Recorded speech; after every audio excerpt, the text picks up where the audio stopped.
Hey guys, Jeremy Wallace here, Microsoft Certified Solutions Architect and Senior Cloud Infrastructure Engineer for Safari Micro. Have you tried to get started with Copilot for Microsoft 365, bought the license, assigned it to a user, and thought, well, now what? Well, we're going to cover a little bit how to get started with Copilot for Microsoft 365. So if you've assigned it to a user, shortly afterward, they should receive an email that looks like this. It says, welcome to Microsoft Copilot for Microsoft 365. What's in store for you? And it gives you a little bit of information about what they can expect, but not a lot of information. It gives you maybe some single sentences for each application. Now, toward the bottom of this, there are some helpful websites that they should definitely check out, Copilot website and the Copilot Lab, and we'll take a look at those here in a moment. But probably the number one thing that your user's going to want to do is start interacting with it inside the Office apps.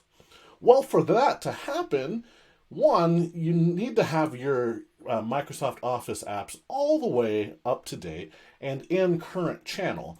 So if I take a look at Word here, and let's go take a look at account settings, I can see that here Word is on the semi-annual enterprise channel. And so I'm at 2308 version, and so that version is a bit behind. So I want that to be on current channel, and then I'm going to want to update my Office applications in order to be able to use Copilot for Microsoft 365 in here. So it depends on what your organization's settings are. There are multiple places this can be controlled. There is a tenant level setting for this. That can be done from the Microsoft 365 Admin Center. If you go to Settings, Org Settings, and then down to Microsoft 365 Installation Options, there is a setting here for feature updates for Microsoft 365 apps. And so we can see here that the tenant setting that's selected is as soon as they're ready, current channel, which is recommended, and then devices will remain on version 23.12, that's the latest version, until the next update. But you can see that there are other options that organizations can and have typically deployed, which is every 6 months. So you can be on a lagged version update for Office. So that's the semi-annual enterprise channel. That's what we saw in here, is what my Office application is set to. Or there is the once a month monthly enterprise channel. 2311 until the next update. So going in here will tell you what versions those are currently set at, and then that updates as new releases come out. So it'll move for each of these versions as time progresses. So definitely recommended for Copilot for Microsoft 365 to be on current channel. And I do believe some monthly enterprise channel may be supported. Just depends on when that update first came to. So definitely current channel, but possibly monthly enterprise channel. We'll be able to support that at this point. And again, as time progresses, at some point, the semi-annual enterprise channel is probably going to support this because that version is going to catch up. So depending on when you're watching this video, take that information with a grain of salt. But for as of this moment, recommend go to current channel if you want to use the Copilot for Microsoft 365 in all of its glory. All right. So in a different, separately, I guess, from the Microsoft 365 admin portal, you may be controlling the Office channel updates from your Intune. So if you're administering end user computers from Intune, there is a configuration setting for that. So in the Intune Admin Center, if you go to configuration profiles, and you may need to create a new configuration profiles, or you may have one that's already set to it, but a settings catalog type that has the settings, I'll show you here in just a moment. Move my camera here. So Microsoft Office 2016, so this is the configuration setting that is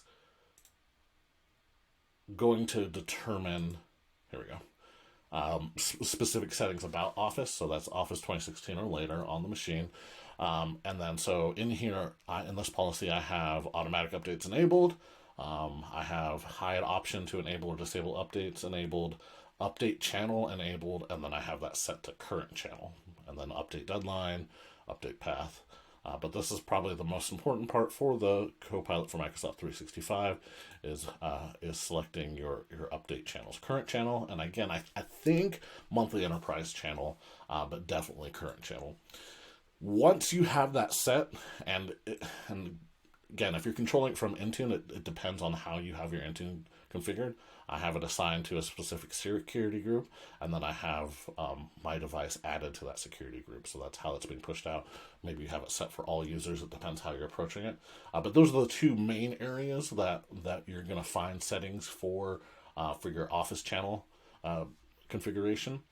Once you have that in place, you can come into Office, and then you can select to have it update now. And it's going to check for updates. And then hopefully it should pick up the fact that it's part of current channel now, and then start downloading those updates. And then when it's done, you'll have to restart your Office application. While that's going, I already have my Outlook updated. And so one of the things to note is if you're using Outlook Classic Experience, you're not going to have the Copilot functionality built in there that I can see. Now, I heard it mentioned that some Copilot features were going to be supported in Classic, but at least as of this recording, when I tried, those integrations were not in there. But in the new Outlook experience, once you've updated and you've toggled this over to the new Outlook experience, one, you'll notice that Outlook looks a lot more like Outlook web app in the web interface. And then if you create new emails, you'll see Copilot in the ribbon here. And this is when you can start drafting with Copilot. Again, so if you're saying provide instructions for into web browser. So then I can have Copilot generate that.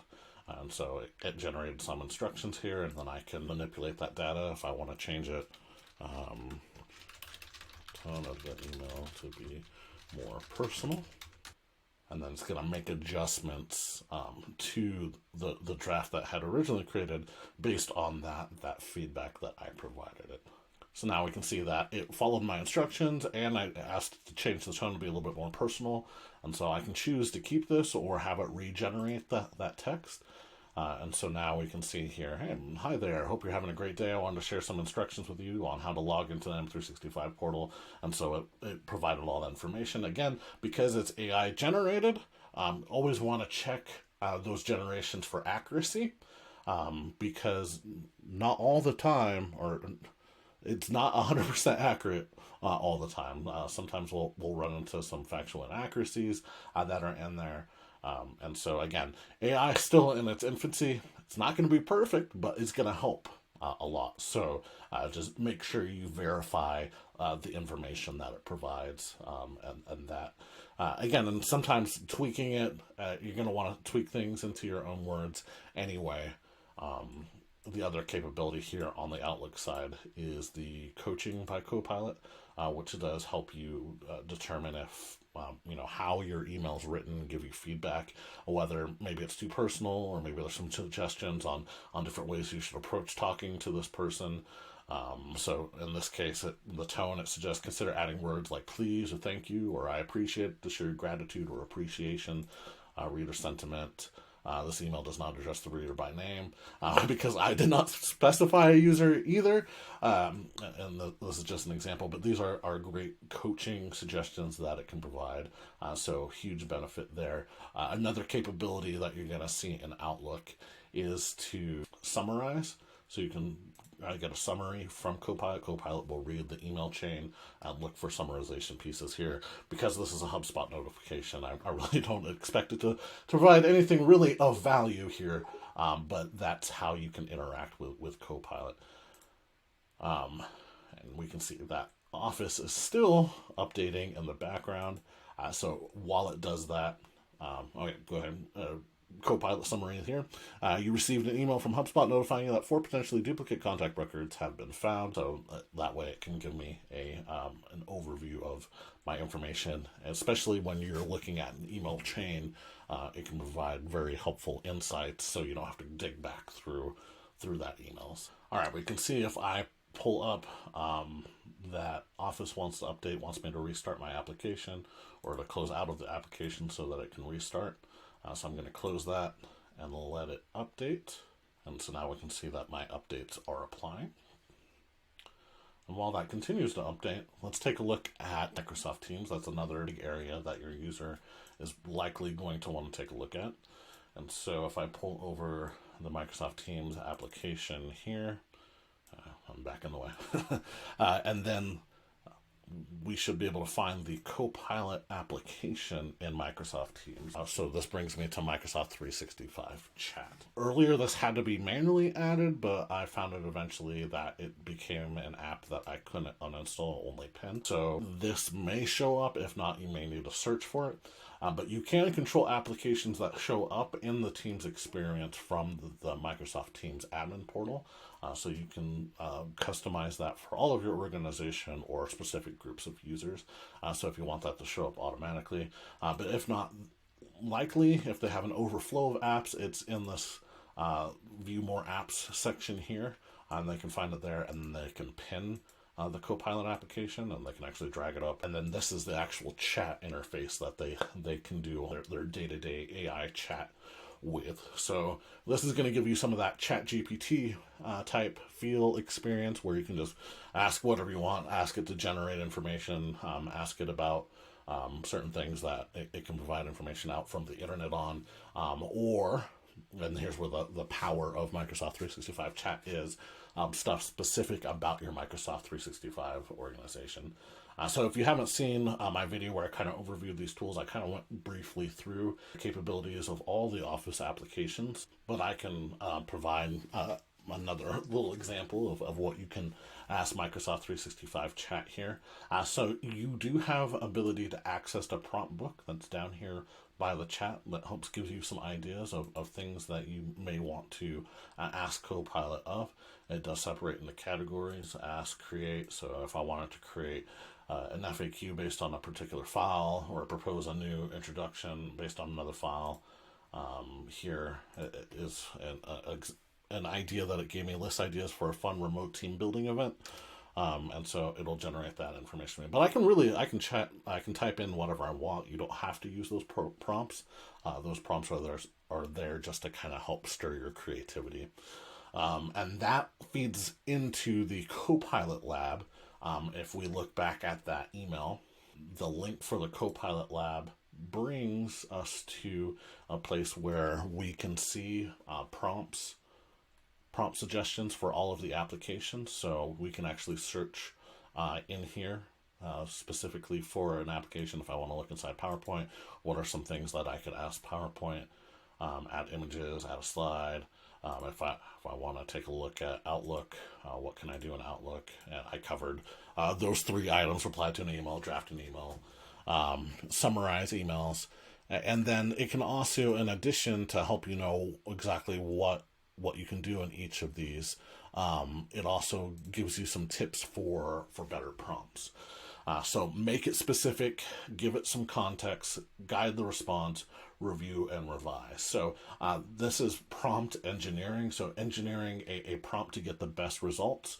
So they want you to be specific, summarize this email in 2 bulleted points. So instead of just saying, give me some bulleted points, you're saying how many bulleted points you want. Give some context, write a blog post that sounds professional and witty. So you're giving it the guidelines for how you want it to go about writing that blog post, what tone you want it to have. Guide the response, write an article about elephants, include habitat, diet.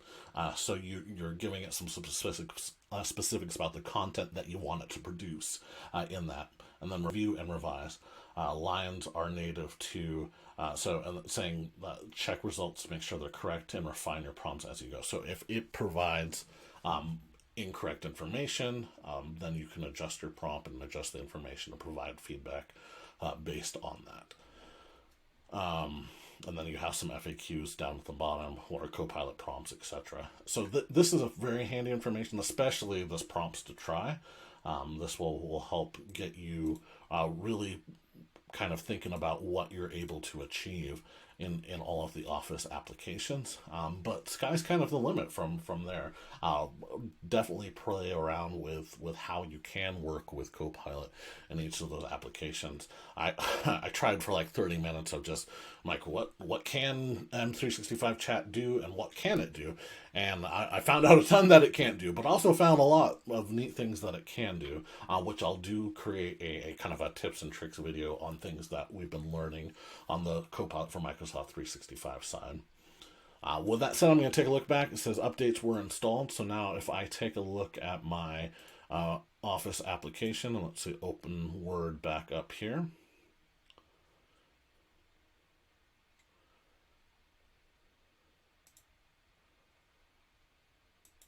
Okay, so now we can see it's listed as current channel, my version updated 2312. So it is fully up to date. So now if I look at a new document here and give it a moment, sometimes I've noticed that you'll have to, when you first update, it takes a moment for it to realize that you have the Copilot integration. And so you have to give it a little bit of time or restart the application. So what I'm going to do here is actually pin, exit, and come back into it. Once you have Office restarted, and again, you may have to sign out of other accounts and make sure that you're signed in with the account that Copilot for Microsoft 365 is licensed to, then you should hopefully see the Copilot integration show up in your Office application. So now, if I move my picture here, now I can talk with Copilot either in the sidebar here, or I can generate drafts here with Copilot directly on Word in the page. So look through your other Office applications as well. So if we take a look at Excel, hopefully now that I've had it work with one. So yeah, same thing. All right, so I can see Copilot eventually showed up in here, but you'll notice that in Excel, it's grayed out. Why? Well, because if we hover over it, we can see the reason why. Use the power of AI to explore your data. Copilot only works with files stored in OneDrive or SharePoint. Actually, let's just do this. We'll do new. Let's just save this to OneDrive as test.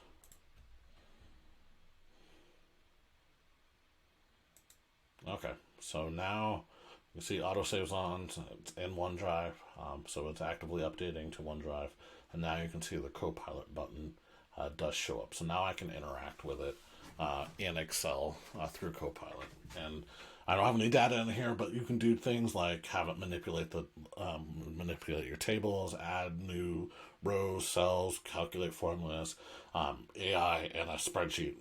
So just use your imagination on how you'll be able to utilize that. But that's going to be kind of the norm for all of your applications, is just making sure that you can initially see that Copilot show up. So one, make sure your Office is fully updated, and then two, open up Office and give it some time for that Copilot button to show up. And then you may also need to remove any other accounts that you have signed into Office initially to help it speed things along, and then restart Office. And then for certain applications like Excel, the file you're working with needs to be on OneDrive or SharePoint, being synced directly in Microsoft 365 instead of locally on your computer for Copilot to be able to interact with it. So that's it for a quick how to get started with Copilot. Again, there's a ton more stuff, and we could spend hours going through this. But I really just want to put together a video to help you. We were rolling it ourselves and be like, it would be nice for people just to have like a starting base of, what's the next steps after I get the email? What should I do? So that's why I wanted to create this video, is just to kind of help you all get started and figure out why or how to get Copilot to show up in your Office applications, so users can get their Copilot for Microsoft 365 interaction going. All right. Well, I'm Jeremy Wallace. Follow me on LinkedIn if you're not already following me, and don't forget to subscribe to the Safari Micro channel. Also, check me out on the MS Cloud Bros channel, where we do updates on Azure and other Microsoft Cloud related applications. All right. Talk to you guys later.